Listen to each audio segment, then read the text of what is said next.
More than half of our detachment, about 50 people, were killed by their commanders. That's a Russian soldier talking to a Russian reporter who shared this interview last week. And he's not the only one. Right about the same time, we had another captured Russian say, quote, "If you open your mouth, you will disappear or they will beat you to death." Now, despite this continued rot inside of the Russian army, they are advancing. So today, after looking at these pretty wild stories, we're going to get into some battlefield updates from two of the hottest sectors of the front, Pokrovsk and Zaporizhia.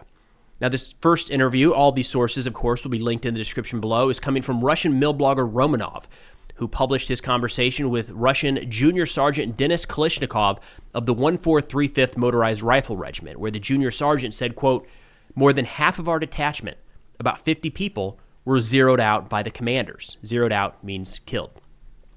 He said they're carrying out the zeroing of personnel, removing weapons, extorting money. Everyone has to pay the commanders. If someone doesn't pay, that means he's not needed. They take him to the front line and zero him out. In front of me personally, several people were killed. He said at roll call, they tell each person how much he owes, and it's between 1 and 3 million rubles per person. For reference, that's between 13,000 and 39,000 US dollars. He said that is the fee to avoid being sent to the zero line or the line of contact. As soon as someone's money runs out, they're sent forward or killed. He added that weapons are constantly being taken out from the front line, saying he doesn't know where they're being taken or for what purpose, and saying in terms of his own personal circumstance, he was ordered to pay $3 million to avoid being sent to the front. He went to Rostov City, a major hub for the Russian military in the south, where he was to retrieve that money, and instead he escaped and subsequently told his story to Russian mill blogger Romanov. This isn't unique. We've heard these cases throughout the entirety of the war, and we've seen more of them lately.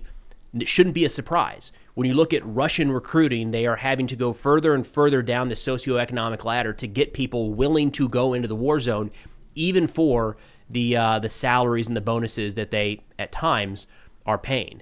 In turn, you have much more criminal conduct within the ranks if it's not effectively policed. And right now, it doesn't look like there's much attention being paid to that at all. Again, this is not the only instance, even this week, that we've heard like this.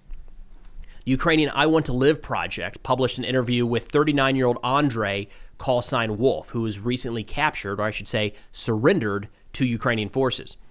He said, quote, "If you open your mouth, you will either disappear, they will beat you to death, or they will zero you out. You won't be able to do anything." They say that he's not saying this for no reason. The Russian state did everything possible to make him hate it. They put a murder charge on him, threw him into the war against his will, and in the end decided to kill him on the very first mission. They said he was handed a weapon with ammunition of a different caliber, and that half of his group was killed by their own drones as they advanced forward. They said the only chance Wolf had to survive was to surrender, so he raised his hands and gave himself up to a Ukrainian drone. Now, we're seeing a lot of this recently, where the Ukrainian forces are incentivizing their own troops to capture more and more Russian soldiers. There was a quote from the 225th, and I'll play one of their clips here showing them capture a couple Russian soldiers recently, where they said, "You don't need to die. There's plenty of you already dead laying across our entire country. Surrender. We want you to surrender." And they have been incentivizing their soldiers to capture as many Russians as they can alive. Again, one dead Russian soldier does not change the calculus of the war. But one captured Russian is traded 1-to-1 for a captured Ukrainian. That is a Ukrainian soldier coming back alive. And we're starting to see more and more the use of drones to actually carry out the capturing of enemy combatants along the front line. Another one here from the I Want to Live project. They said in the Sumy region, soldiers of the 158th Brigade captured 5 Russians with a drone. They say first the Ukrainians used a drone with a loudspeaker to persuade 2 Russians sent to infiltrate the destroyed village of the occupiers to surrender. Then these 2 recorded an appeal to their comrades, urging them to follow their example, to which 3 more Russians responded. Did you catch that? So the Ukrainians sent a drone forward, recorded a couple guys asking their friends to surrender. So the Ukrainians asked 2 Russians to surrender. They did. They then played a video for their own Russian soldiers, saying, "Hey guys, we weren't killed. We surrendered. Come on over. The living is good." They say their comrades in arms traditionally tried to kill the surrendered men when they are going to the Ukrainians, but the luck was on the side of the prisoners. This is happening more and more lately. Russian commanders clearly prioritize throwing a grenade at their soldiers rather than a ration pack or a bottle of water. when they're sitting at the gathering point for days without food and water. As you can see in the video, they say for Russian soldiers, surrendering does not require much effort. It's enough to somehow make their intentions clear to the UAV operator. Again, there are a lot of incentives across the board for Ukraine to get Russian soldiers to surrender. We are seeing more and more media put out addressing the Russians directly, saying this is an option for you. And think how well that plays to the soldiers that are hearing the other side of this from Russian media even. Romanov there, the mill blogger, saying the soldiers are extorted, and when they run out of money, they're sent forward to the line of contact. You can imagine that if the I Want to Live project gets some of this media in front of those soldiers, they're going to be more than willing to lay down their arms and surrender at the first chance possible, even if it's a drone overhead. Now, speaking of drones, did a pretty cool collaboration with VetTV, I think, VetTV and Battle Lab, talking about a new project they have going on right now. Let's give that a quick look. Hey, real quick, what do you get when you take U.S. special operators, put them on a mock battlefield, give them drones, and force them to fight it out? I mean, pretty good entertainment for starters. All right, go. Yep. Yeah, I just took one in the ass right there. Nice. But also one of the most unique and, I would argue, important data points for the defense industry. Look, we're behind when it comes to drones, no doubt. But a new program on VetTV aims to help bridge that gap and brings us along for the ride. Battle Lab is a new series where teams of former U.S. special operators are pitted against each other to rapidly develop drone tactics that best apply to the modern battlefield. And what I think is really cool here is we get to watch in real time as some of our most elite warriors figure out what works and what doesn't. And it happens fast. I mean, before the end of Season 1, these guys are landing FPV drones to wait an ambush, a super deadly tactic that's playing out right now in Ukraine. So check the link in the description and pinned comments to watch Season 1. And great news, Season 2 is set to premiere soon, and Season 3 is already in the works. Give it a watch, and let me know what you think.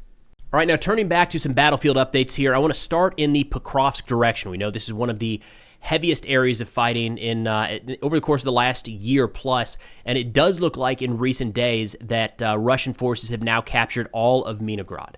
So if we look at deep state map here, shifting back, we'll go to the 14th. You'll see that at least the northern portion of Minograd is shown, according to Deep State Map, as being contested in this gray zone. Moving to today, I think it was on the 17th, they changed control to saying the entirety of this town is now under Russian control. And we've got a couple different assessments here from Russian and Ukrainian elements. The 25th Airborne Brigade operating in the Pokrovsk direction said, quote, despite the constant fire impact on logistical routes, units of the 25th Separate Airborne Brigade of the 7th Rapid Reaction Corps of the Armed Forces of Ukraine are ensuring the evacuation of wounded from forward positions. The situation in the defense of Pokrovsk remains complex. The expansion of the danger zone and the constant activity of enemy drones on logistical routes significantly complicates the supply of ammunition, radios, and the evacuation of wounded. Again, looking at the map here, this is an area we've talked about for some time. Let's go back about a month, and we'll see at the beginning of January the challenge of keeping this area supplied, because it's been for a while now that Russian forces have had in some areas direct fire control over these routes into and out of Minograd, at the very least drone coverage over this entire pocket for some time. In fact, there was a Kyiv Independent article just published yesterday that I'll have linked in the description below, where they quoted a soldier, call sign Mikola, who said the walk to the positions near the eastern town of Minograd was 22 kilometers. Weather conditions and the intensity of Russian drones dictated the pace, and that walk could take anywhere from a day to 2 weeks, depending on how often he and his comrades needed to take cover from Russian drones. And when we look at this area, I'll move back to the current look on Deep State Map. The challenge here, again, is there's only limited access routes in. So even though this area here technically is not in the gray zone yet, of course it's covered with Russian drones. But what we've seen Russia do more and more is they monitor these infill and exfil routes, and they're, of course, watching those to be able to carry out strikes against Ukrainian soldiers moving in either direction. But even when they're not moving along the routes, Russia is actively mining them with anti-personnel and anti-vehicle mines dropped via drones, which is becoming more and more commonplace, or even via artillery. So once a route is identified, Ukraine has to assume that that route is very quickly mined by Russia, so they have to find an alternative route in or out. And again, looking at this sector right here, we'll pull up the ruler. What are you talking about? 4 kilometers across? There's not all that many options to get in and out of Minigrad here.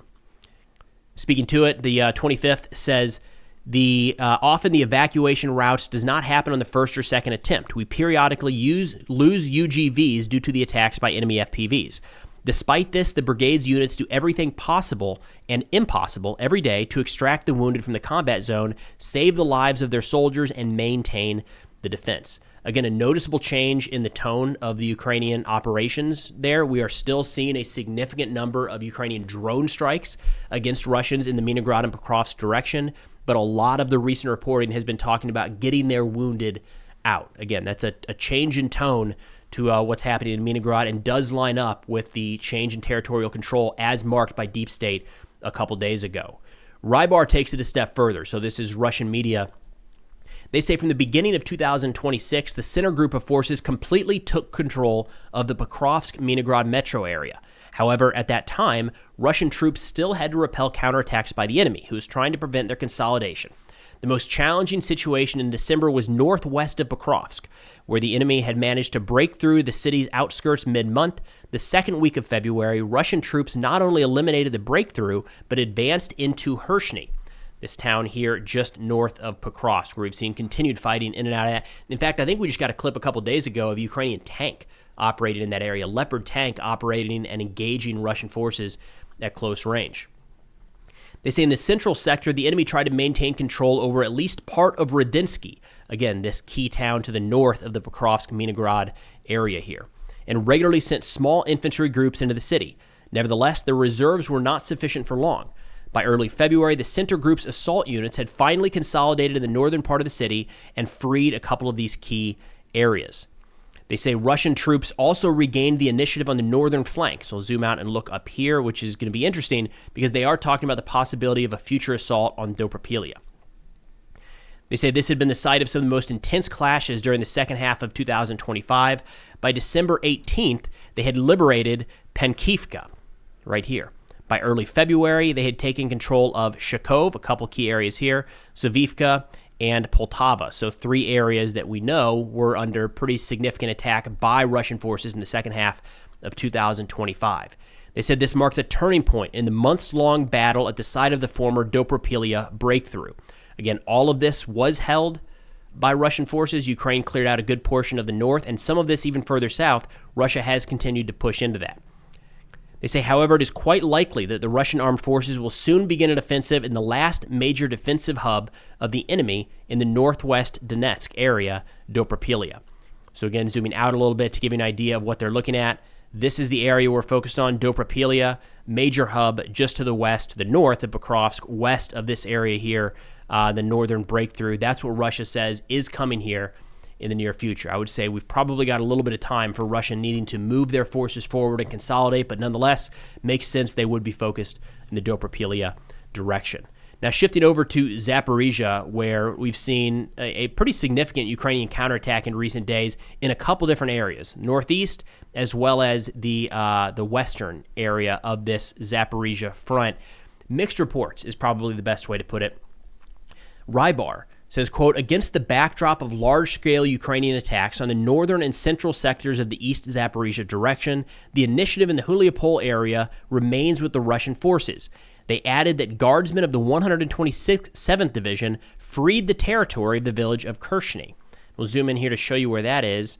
I had it a second ago. It's a small little outskirt here. So just right here. Not going to show up great on the map, pretty blurry. But either way, pretty significant ways northwest of Huliopol. The reason I wanted to call that out specifically is Ukrainian sources, the spokesman for the Operation Task Force South, pushed back on this specific claim, saying, quote, I want to refute the information on Russian media outlets because Kershny is under our control. Over the past day, we've carried out more than 20 search and strike counter-sabotage operations, destroying enemy infiltration groups and assault groups that tried to penetrate deep into our defenses. And we also carried out counterattacks, refuting Russian claims that they had captured some territories. The situation in Zaporizhia is very blurry right now. There was the statement a couple days ago that over 200 square kilometers of territory had been cleared. I do think that is still reliable. but I think we need to recognize that that was largely in some of these gray zone areas that deep state may or may not have viewed as captured by Russia, but on Russian maps they viewed as their own. So how do you exactly measure that? I think that's a challenge as the war progresses. And we're zoomed in here on the map now, if this Dobropili area, another one, but this one in the Zaporizhia direction, if Russia has this claimed as their territory and Ukraine pushes through and moves those couple soldiers out, I wouldn't say that this is under Ukrainian control, but it's clearly not under Russian control. Is that liberated territory or is it not? That's kind of the story in the Zaporizhia direction right now. Rybar continued with their assessment, and it escalated over the course of the last couple days. On the 18th, they said Ukrainian formations continue to launch attacks both on foot and with armored vehicle support using reinforcements belatedly deployed to the Huliopoli sector. Their bet on supplying with drones did not pay off thanks to the Russian counter-drone operations. They say almost everywhere, small groups of Ukrainian soldiers managed to slip between Russian positions. They were subsequently either destroyed or blocked in hedgerows. Currently, surviving infiltration groups are being eliminated. Then on the 19th, they added to this, we're starting to hear more and more from the Russian side that not only was the Ukrainian attack in the Zaporizhia direction not effective at all, but it was completely crushed. Again, a lot of fog of war right now in the Zaporizhia direction. We're hearing very, very little from the Ukrainian side. So sticking with the Russian assessment here from Rybar, they say in the East Zaporizhia direction, heavy fighting continues. Some overly zealous pro-Ukrainian resources claim significant successes by Ukrainian formations and even a collapse of Russian troops' defense at the junction of the Dnipro and Zaporizhia regions. Again, that was the key area here that we saw the offensive or counterattack kickoff in recent days. They say, however, such assessments are associated with incorrect interpretation of events and the work of Western OSINT specialists who manipulate information based on their political preferences. Along the Haicher River, Ukraine was recorded there last week, but they failed to hold these positions for long. Despite constant enemy claims of controlling all mentioned villages, the initiative in this sector currently belongs to the Russian armed forces. In the Huliopoli area, Ukrainian formations' attempts to stabilize the front did not yield significant results. As a result of regular drone strikes, most Ukrainian assault groups are hit even before approaching positions. The advancement of Russian units was only temporarily slowed, not stopped. Again, a lot of conflicting information out of this one. We can go back 48 hours and we've got Russian sources talking about the problems in some of these areas and how much territory they're losing. They pretty quickly changed their tune to say, actually, we didn't lose territory, we gained territory. Ukraine's entire operation was a failure. Be hesitant to say exactly what's playing out right now. Again, my gut says a lot of the gray zone area is now being contested by Ukraine, and you can take your pick. Honestly, if you call that no longer held by Russia, so that's Ukraine liberating it, or if it's just added to the gray zone and we can't really count that under Ukrainian or Russian control. Now, stepping back big picture, I did want to talk about the ceasefire talks for a brief moment here, that they're not going anywhere. In fact, we've got a European intelligence chief just a couple days ago saying, quote, Russia is not seeking a peace agreement. They are seeking their strategic goals, and those have not changed. So this is according to a report in Reuters, where they say the heads of 5 European spy agencies who spoke to Reuters in recent days on conditions of anonymity said Russia did not want to end the war quickly. 4 of them said Moscow was using the talks with the United States to push for sanctions relief and business deals. One of the European intelligence chiefs said that the Russian goals that have not gone away include the removal of Ukrainian leader Zelensky and for Ukraine to become a neutral buffer state to the West. The main issue, a second intelligence chief said, is that Russia neither wants nor needs a quick peace, and its economy is, quote, not on the verge of collapse. A third intelligence chief said there is a misplaced belief that Ukraine ceding Donetsk would quickly lead to a peace deal. He said, quote, in the case of the Russians getting these concessions, I think that this is maybe the beginning of actual negotiations, saying that Russia would then go on to make further demands. The spy chiefs, without providing evidence, also expressed concern over the very limited level of skill in negotiating with Russia across the West. In fact, that was an aspect kind of hit on in a recent New York Times piece where they said Trump bets on diplomacy without diplomats. And I think my feelings on this are pretty clear. I've voiced them repeatedly, whether it's Russia-Ukraine or the Iran nuclear program or anything else. I think the Steve Witkoff, Jared Kushner combo is not ideal. I mean, even if you think they're doing a good job, the fact that they have so much on their plate puts us at a severe disadvantage. And I think we're watching that play out day in and day out. That is essentially what the New York Times hits on here. Say, as the Iranians and Russians engage with Mr. Witkoff and Kushner, they share a common strategy: delay. Russian President Vladimir Putin believes he is winning, military and intelligence officials from several Western countries said in recent days. And he is convinced that even if it takes 18 months to 2 years to complete his hold in the Donbass region, each day of fighting and each night of Russian missiles and drones raining down on energy infrastructure and apartment buildings secure him even more leverage. Again, I don't think it should be a big shock to anybody that Putin views that he is winning this war and that this is a delaying tactic. If we think that Russia is serious about getting to some sort of peace deal, where has that been? I mean, we're coming up on a year since Ukrainian President Zelensky agreed to a 30-day ceasefire that Russia did not agree to. I've lost track of how many there have been at this point. 3, 4, 7, maybe. It's very hard to look at Russian actions over the course of the last year, at the very least, and say that they're a good faith actor in genuinely wanting to bring the war to an end. I mean, I think they do want to bring the war to an end just on their specific terms, and they're probably set to continue going about that militarily. Now, I did want to provide a quick update on a fundraiser that we just wrapped. It was like 2.5 weeks. We hit a goal. The goal was 97,000 euros. We hit 102,000 euros in like 16 days, I think it was, which is insane. So this is phase 1 of a years-long campaign I'm doing with Car for Ukraine. We're trying to outfit the entire 104th Territorial Defense Brigade's new drone battalion with vehicles. So this was number 1. We're going to end up doing 6 of these. So I told them every other month we can dive in and really focus on one. Overall goal of 430,000 total euros. One thing I wanted to clarify is we set up unique patches for each one of these. So we've got the Winter Truck Offensive here, Seraphim's Angel of Justice.